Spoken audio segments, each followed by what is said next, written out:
ومن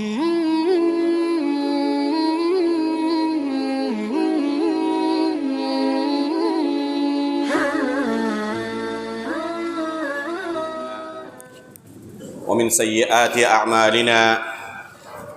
من يهده الله فلا مضل له ومن يضلل فلا هادي له وأشهد أن لا إله إلا الله وحده لا شريك له وأشهد أن محمدًا عبده ورسوله يا أيها الذين آمنوا اتقوا الله حق تقاته ولا تموتن إلا وأنتم مسلمون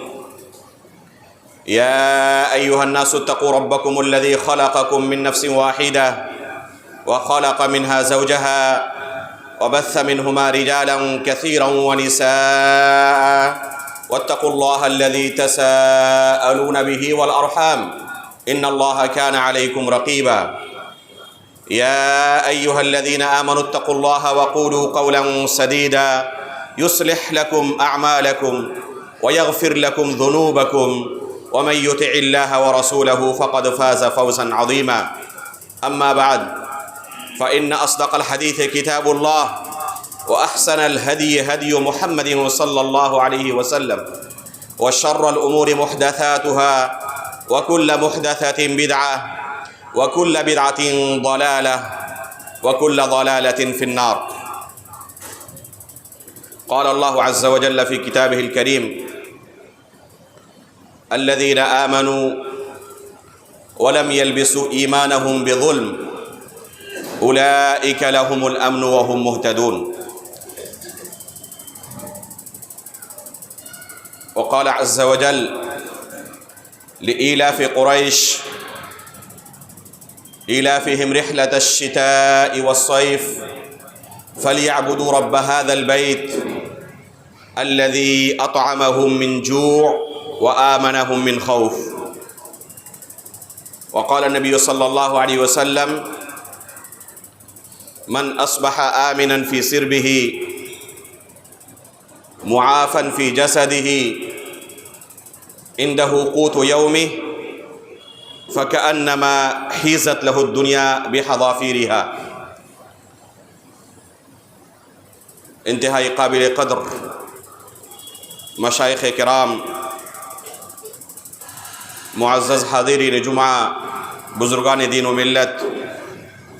عزیز طلباء، اللہ رب العالمین کا ہم پر اتنا احسان و کرم ہے. اللہ رب العالمین نے انسانوں پر اتنا انعام و اکرام کیا ہے کہ اگر انسان ہمیشہ اللہ رب العالمین کا شکریہ ادا کرتا رہے پھر بھی اس کا حق ادا نہیں کر سکتا. وَإِن تَعُدُّوا نِعْمَةَ اللَّهِ لَا تُحْصُوهَا کہ اگر تم اللہ رب العالمین کی نعمتوں کا احصاء کرنا چاہو، اللہ رب العالمین کی نعمتوں کو شمار کرنا چاہو تو شمار نہیں کر سکتے. انہی نعمتوں میں سے ایک عظیم نعمت امن و امان کی نعمت ہے. ایک انسان اگر امن و امان کی زندگی سے محروم ہو، اپنے نفس کے اندر اسے امن و امان حاصل نہ ہو، بے چین پریشان رہتا ہو،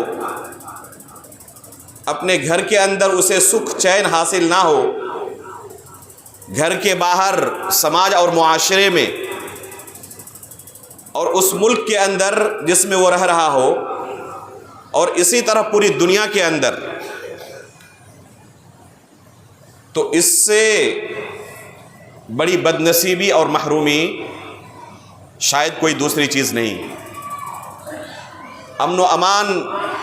اگر ختم ہو جائے تو انسان نہ صحیح طریقے سے پڑھ لکھ سکتا ہے، نہ صحیح طریقے سے تجارت کر سکتا ہے، نہ روزی روٹی کما سکتا ہے، نہ اللہ رب العالمین کی عبادت ہی کر سکتا ہے. اگر کسی کے پاس کروڑوں کی جائیداد ہو لیکن گھر کے اندر ہمیشہ جھگڑے ہوتے ہوں، بہت شاندار حویلی اس کے پاس ہو لیکن گھر کے اندر سکھ چین نہ ہو، تو اس شخص سے کہیں زیادہ خوشی اور مسرت کی زندگی اس شخص کی ہے جو روڈ کے کنارے پڑا ہوا ہے لیکن امن و امان کی زندگی گزار رہا ہے، سکھ چین کی نیند لے رہا ہے۔ اللہ رب العالمین نے قریش کے اوپر اپنے انعام و اکرام اور احسانات کا تذکرہ کرتے ہوئے خصوصی طور پر دو چیزوں کا تذکرہ کیا، اطعمہم من جوع وآمنہم من خوف۔ اللہ رب العالمین نے انہیں بھوکا نہیں رکھا، انہیں کھانا عطا کیا، انہیں رزق عطا کیا اور امن و امان کی زندگی نصیب کی۔ یہ امن و امان اللہ رب العالمین کی بہت بڑی نعمت ہے۔ اللہ کے رسول صلی اللہ علیہ وسلم فرماتے ہیں کہ اگر کوئی شخص اپنے گھر میں ایک چھوٹی سی جھونپڑی ہو، اس کے پاس ایک کٹیا ہو جس میں کسی طرح اپنی زندگی گزار رہا ہے، اس کے پاس کوئی حویلی نہ ہو، کوئی محل نہ ہو، ایک چھوٹی سی جھونپڑی ہے، لیکن اس چھوٹی سی جھونپڑی کے اندر وہ امن و امان کے ساتھ صبح کر رہا ہے، دن کی شروعات جب کر رہا ہے تو اسے کسی چیز کا خوف نہیں، کسی چیز کا ڈر نہیں کہ کہیں سے کوئی آئے گا اور اس پر حملہ آور ہو جائے گا، اس کی جان کو خطرہ نہیں، اس کے بال بچوں پر اسے ڈر نہیں، گھر سے نکلے گا اس بات کا ڈر نہیں کہ پتہ نہیں واپس آ پائیں گے یا نہیں آ پائیں گے، راستے میں کسی کے شکار ہو جائیں گے۔ اللہ کے رسول صلی اللہ علیہ وسلم فرماتے ہیں کہ اس کے پاس ایک جھونپڑی ہے اور اس کے اندر امن و امان کے ساتھ دن کی شروعات کر رہا ہے۔ من اصبح آمنا فی سربی معافا فی جسدی، اور جسم کے اندر کسی طرح کی کوئی بیماری نہیں۔ اللہ کے فضل و کرم سے یہ جسم ہر طرح کی بیماریوں سے پاک صاف ہے، ہر طرح کی بیماریوں سے صحیح سالم ہے، صحت اور تندرستی کی نعمت اسے اللہ رب العالمین کی طرف سے ملی ہوئی ہے۔ وَعِندَهُ قُوتُ يَوْمِهِ، اور اس کے پاس بہت زیادہ مال و دولت نہیں، بس دن بھر کے کھانے کے لائق گھر میں غذا موجود ہے، رزق موجود ہے، اسے کسی کے سامنے ہاتھ پھیلانے کی ضرورت نہیں ہے۔ اتنا کھانا گھر میں موجود ہے کہ الحمدللہ کسی کے سامنے ذلت کا ہاتھ پھیلانے کی ضرورت اسے نہیں ہے۔ تو ایسا شخص کتنی بڑی نعمت کے اندر زندگی گزار رہا ہے۔ اللہ کے رسول صلی اللہ علیہ وسلم کے الفاظ پر غور کریں، فرماتے ہیں کأنما حیزت لہ الدنیا بحذافیرہا، گویا کہ دنیا کی تمام نعمتیں اس کے گھر کے اندر سمٹ آئی ہیں۔ اللہ رب العالمین نے دنیا کی تمام نعمتیں اسے عطا کر دی ہیں، بس امن و امان کی زندگی اسے نصیب ہے، جسم میں کوئی بیماری نہیں اور رزق اتنا موجود ہے کہ کسی کے سامنے ہاتھ پھیلانے کی ضرورت نہیں۔ تو گویا کہ دنیا کی تمام نعمتیں اللہ رب العالمین نے اسی کے گھر کے اندر جمع کر دی ہیں۔ اس امن و امان کو اگر کوئی شخص خلل پہنچائے، اس امن و امان کو غارت کرنے کی کوشش کرے، فتنہ و فساد پھیلائے، تو یہ اسلام کی نظر میں انتہائی سنگین جرم ہے۔ اللہ رب العالمین کے کلام پر غور کرے، من اجل ذلک کتبنا علی بنی اسرائیل، اللہ رب العالمین بنی اسرائیل کا واقعہ ذکر کرتے ہوئے فرماتے ہیں، اور اللہ رب العالمین نے اسی سورہ کے اندر، سورہ مائدہ کی آیت ہے، اللہ رب العالمین نے بنی اسرائیل کے اندر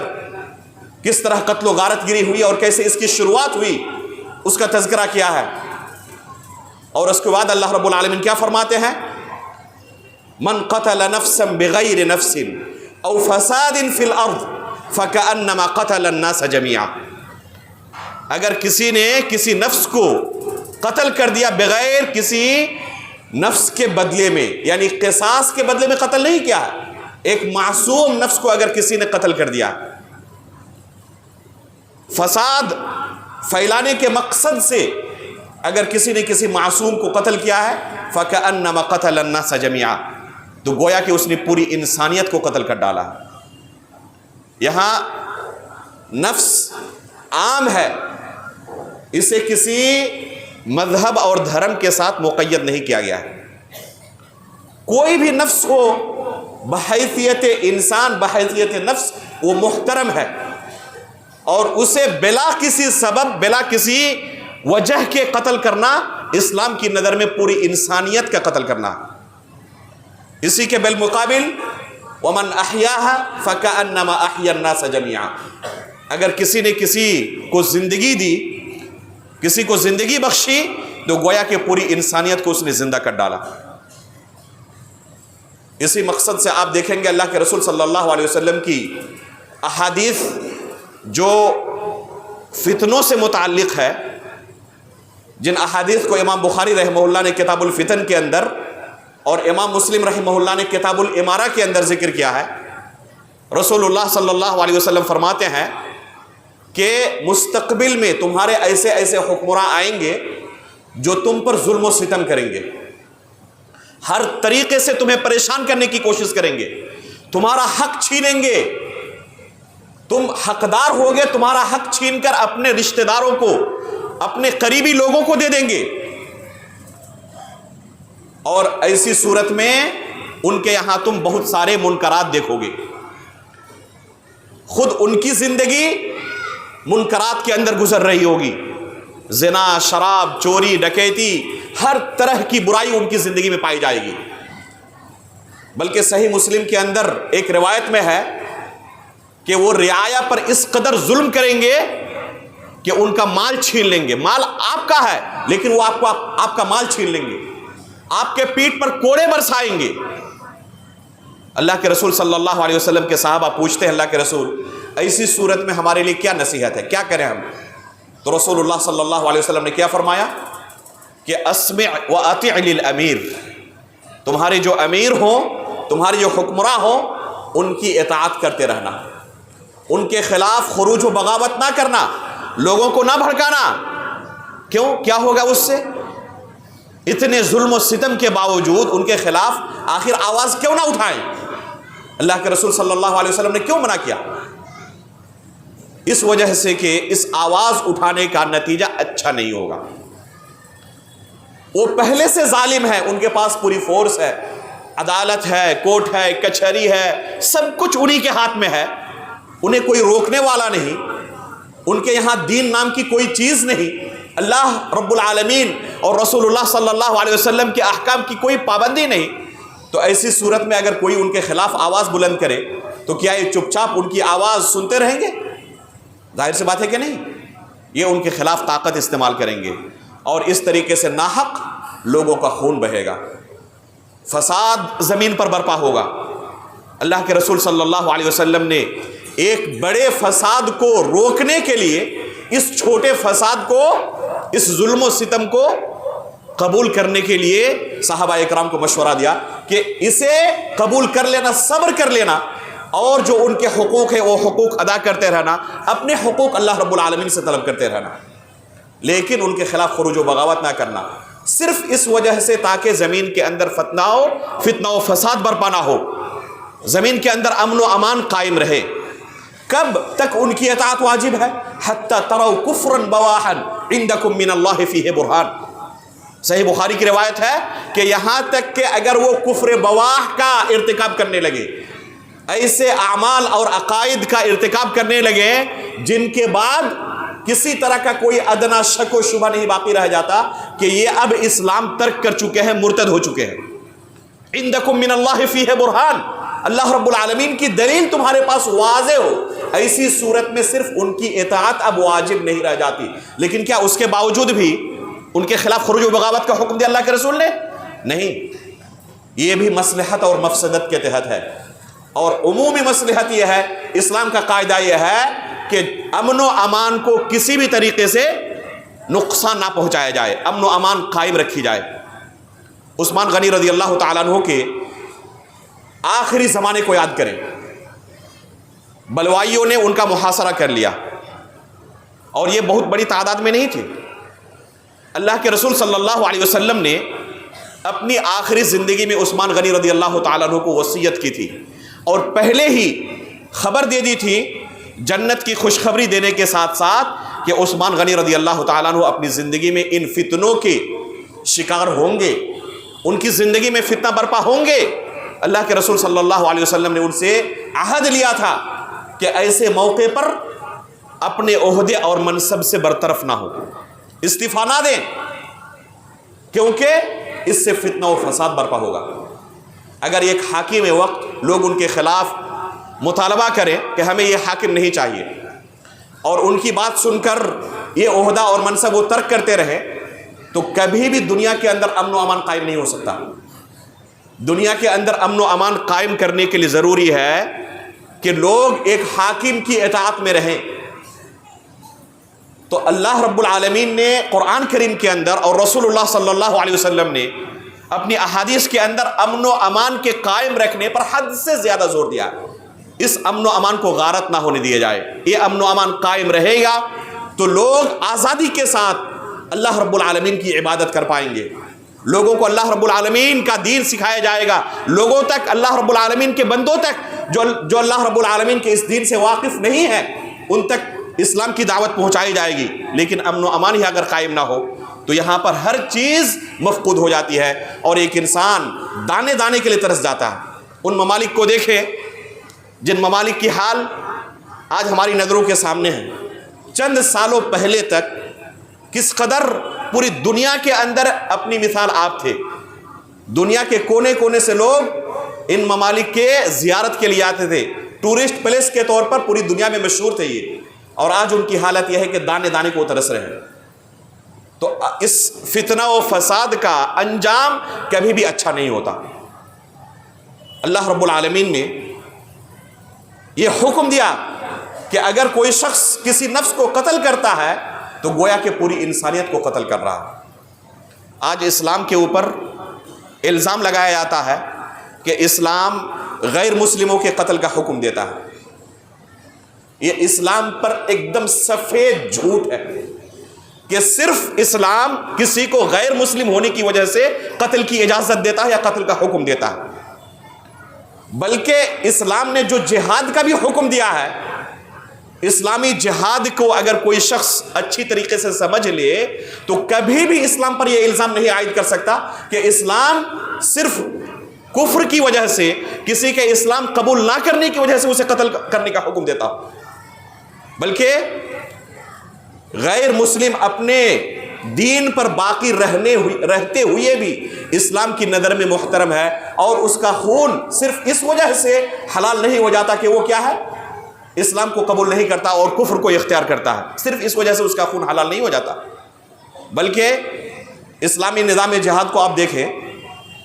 3 طرح کے کفار ہیں جن کے خون کو اسلام نے حرام قرار دیا ہے۔ ایک ہے ذمہ، اگر کوئی شخص اسلامی سلطنت میں رہتا ہے اور ٹیکس ادا کرتا ہے تو حاکم وقت پر ضروری ہے کہ اس کے جان و مال کی حفاظت کرے، بلکہ اللہ کے رسول صلی اللہ علیہ وسلم فرماتے ہیں کہ اگر کوئی شخص کسی معاہد کو قتل کرے تو جنت کی خوشبو بھی نہیں پائے گا، حالانکہ جنت کی خوشبو 40 سال کی مسافت سے بھی آتی ہے۔ ایسا شخص جو کسی معاہد کو قتل کر دے، جس کے ساتھ عہد و پیمان ہو چکا ہے، اگر ایسے شخص کو قتل کر دے، گرچہ ابھی وہ کفر کی حالت میں ہے، اگر ایسے شخص کو جو کفر کی حالت میں ہے اور اس کے ساتھ عہد و پیمان ہو چکا ہے اسے قتل کرے، تو اسلام نے کیا وعید سنائی ہے کہ اسے جنت کی خوشبو تک نہیں مل سکتی، حالانکہ جنت کی خوشبو 40 سال کی مسافت سے بھی آتی ہے، تو ایسا شخص جنت کی خوشبو بھی نہیں پا سکتا۔ تو ذمی کو قتل کرنا گرچہ وہ حالت کفر میں ہے، اسلام نے حرام قرار دیا ہے۔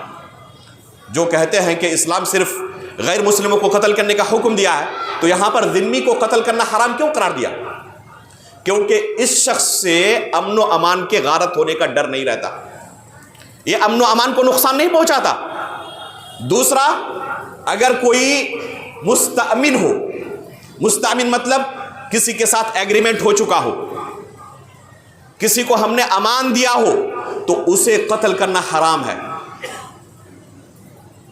آپ فتح مکہ کے بعد کا واقعہ یاد کریں، اللہ کے رسول صلی اللہ علیہ وسلم اور آپ کے صحابہ جب مکہ کو فتح کر لیتے ہیں تو ایک شخص ہے عبداللہ بن ابی ربیعہ، حالانکہ روایت کے اندر اختلاف ہے ان کے نام کے بارے میں،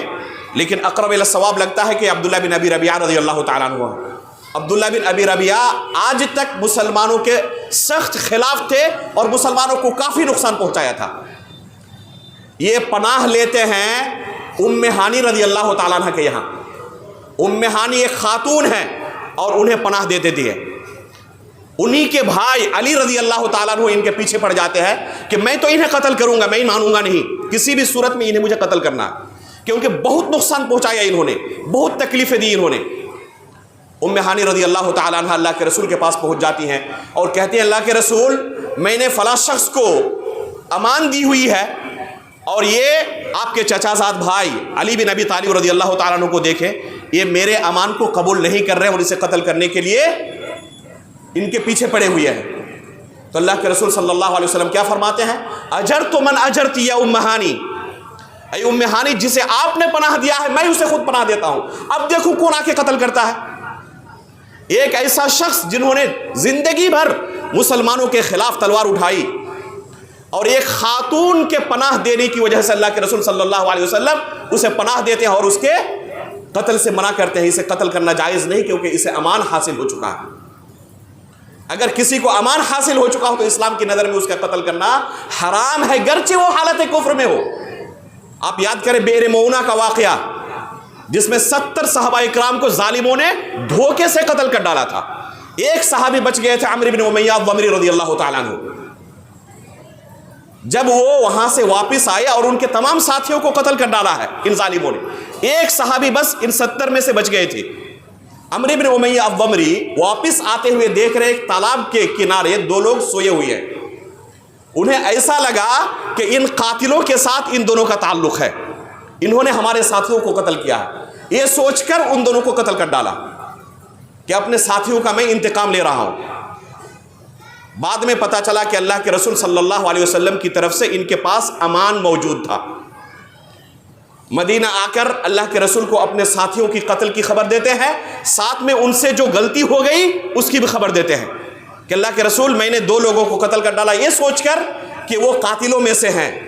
لیکن بعد میں دیکھا کہ ان کے پاس آپ کا امان موجود ہے۔ تو اللہ کے رسول صلی اللہ علیہ وسلم نے کہا کہ آپ نے بہت بڑی غلطی کی، اب ہمارے اوپر واجب ہو چکا ہے کہ ان کی ہم دیت ادا کریں۔ یہ اسلام کی تعلیم ہے، ایسا نہیں کہ ہمارے 70 لوگوں کو انہوں نے قتل کر ڈالا ہے اور یہ بھی کافر ہیں، یہ ہمارے دشمن ہیں، ان کو بھی موقع ملتا تو یہ بھی قتل کرتے، اور انہی کے بھائیوں نے قتل کیا ہمارے 70 صحابہ اکرام کو تو چلو دو لوگوں کو تم نے قتل کر دیا، کوئی بات نہیں۔ یہ نہیں کہا اللہ کے رسول نے، بلکہ کہا کہ ان کی دیت ہم پر واجب ہے کیونکہ ان دونوں کے پاس امان موجود تھا ہماری طرف سے۔ اور اللہ کے رسول صلی اللہ علیہ وسلم اسی دیت کے تعاون کے لیے بنو نذیر کے پاس گئے تھے، کیونکہ یہود کے ساتھ اللہ کے رسول کا معاہدہ تھا کہ کبھی بھی اگر ہم سے یا تم سے کوئی اس طرح کی غلطی ہو جائے تو ہم ایک ساتھ تعاون کریں گے اور اس کی دیت ادا کریں گے، اور اسی وجہ سے غزوہ بنو نذیر پیش آیا تھا۔ تو یہ دیکھیں اسلام کی تعلیم کہ اگر کسی کے پاس امان ہو اسے قتل کرنا حرام ہے، گرچہ وہ حالت کفر میں ہو۔ تو اگر کوئی اسلام پر یہ الزام لگاتا ہے کہ اسلام کفار کو قتل کرنے کا حکم دیتا ہے، کیا یہ حالت کفر میں نہیں ہے؟ پھر کیوں اسلام اس کے قتل کو حرام قرار دے رہا ہے؟ کیونکہ ایسا شخص جسے امان حاصل ہو چکا ہو اسے اسی شرط پر امان ملتا ہے کہ یہ معاشرے کے اندر فتنہ و فساد برپا نہیں کریں گے، امن و امان کو قائم رکھیں گے۔ اسی طریقے سے اگر کسی کے ساتھ ایگریمنٹ ہو چکا ہو، صلح ہو چکی ہو، تو ایسے شخص کے ساتھ بھی قتل حرام ہے، قتال حرام ہے۔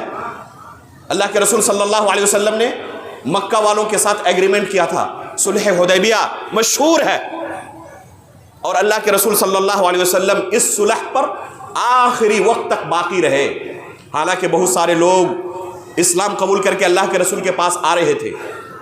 اس کے باوجود کہ ان مسلمانوں کو وہ کفار حد سے زیادہ تکلیفیں دے رہے تھے، اللہ کے رسول انہیں واپس کر دیتے اور صلح کو نہیں توڑتے تھے، کیونکہ یہ صلح کس بات پر ہوئی تھی؟ ہمارے درمیان جنگ بند رہے گی، امن و امان قائم رہے گا۔ تو امن و امان کو یہ اہمیت دی اسلام نے۔ لہذا اگر کوئی شخص کہتا ہے کہ اسلام جہاد کا نظام قائم کر کے غیر مسلموں کو قتل کرنے کا حکم دیتا ہے تو یہ سفید جھوٹ ہے اسلام کے اوپر۔ یہ جہاد کے ذریعے اسلام نے امن و امان کو قائم کیا ہے، کن لوگوں کے خلاف؟ جو فتنہ و فساد زمین پر برپا کرنا چاہتے ہیں، ایسے لوگوں کے خلاف اسلام نے اس نظام کو قائم کیا ہے۔ لیکن اگر کوئی امن و امان کو بحال رکھے، امن و امان کو نقصان نہ پہنچائے، مثال کے طور پر ذمہ ہو، مثال کے طور پر اس کے پاس امان موجود ہو، مثال کے طور پر اس کے ساتھ صلح ہو چکی ہو کہ آپ امن و امان کو نقصان نہیں پہنچائیں گے، تو ایسے کسی شخص کو قتل کرنا اسلام کی نظر میں حرام ہے، گرچہ وہ حالت کفر میں ہو، لیکن اسے قتل نہیں کیا جائے گا۔ اس کے برعکس اگر کوئی شخص مسلمان ہو، کلمہ لا الہ الا اللہ کا اقرار کرنے والا ہے، اور وہ زمین پر فتنہ و فساد برپا کر رہا ہے، تو قرآن کے اندر اللہ رب العالمین نے ان لوگوں کی سزا کیا بیان کی ہے؟ وَيَسْعَوْنَ فِي الْأَرْضِ فَسَادًا أَن يُقَتَّلُوا أَوْ يُصَلَّبُوا أَوْ تُقَطَّعَ أَيْدِيهِمْ وَأَرْجُلُهُم مِّنْ خِلَافٍ۔ یہ مسلمان ہیں، اسلام قبول کیے ہوئے، لیکن زمین پر فتنہ و فساد برپا کر رہے ہیں۔ اللہ رب العالمین نے حکم دیا کہ ایسے لوگوں کی سزا یہ ہے کہ انہیں قتل کیا جائے، انہیں سولی پر لٹکایا جائے، ان کے ہاتھ اور پیر کاٹے جائیں۔ یہ سخت سزا اسلام نے ان لوگوں کے خلاف جاری کی ہے جو زمین پر فتنہ و فساد برپا کرتے ہیں، گرچہ وہ مسلمانوں میں سے ہو۔ اگر کوئی کافر بھی ہے لیکن امن و امان کو نقصان نہیں پہنچاتا، اس کا قتل کرنا حرام، اور کوئی مسلمان بھی ہے امن و امان کو نقصان پہنچاتا ہے، فتنہ و فساد برپا کرتا ہے، تو اسلام نے اسے قتل کرنے کا حکم دیا، اس کے ساتھ جنگ کا اعلان کیا ہے۔ یہ ہے اسلام کی تعلیم۔ لہذا اگر اس کے باوجود کوئی اسلام کے اوپر اس طرح کا الزام لگائے کہ اسلام غیر مسلموں کو قتل کرنے کا حکم دیتا ہے، تو حقیقت میں اس نے اسلام کو پہچانا نہیں۔ اور کوئی اگر اس طرح کا کام کرتا ہے اور اس کا تعلق بعد میں پتہ چلا کہ اپنے آپ کے بارے میں وہ کہہ رہا ہے کہ میں مسلمان ہوں، تو حقیقت میں اس نے بھی اسلام کو نہیں پہچانا۔ اگر اسلامی تعلیمات کو جانا ہوتا تو کبھی بھی کوئی شخص اس طرح کا کام نہیں کر سکتا کہ وہ امن و امان کو نقصان پہنچائے اور امن و امان کو غارت کرنے کی کوشش کرے۔ اللہ رب العالمین سے دعا ہے کہ اللہ رب العالمین اسلام کے اس نظام امن کو ہمیں سمجھنے کی اور اس پر عمل کرنے کی توفیق عطا فرمائے۔ آمین، تقبل رب العالمین، وصلی اللہ علی نبینا محمد۔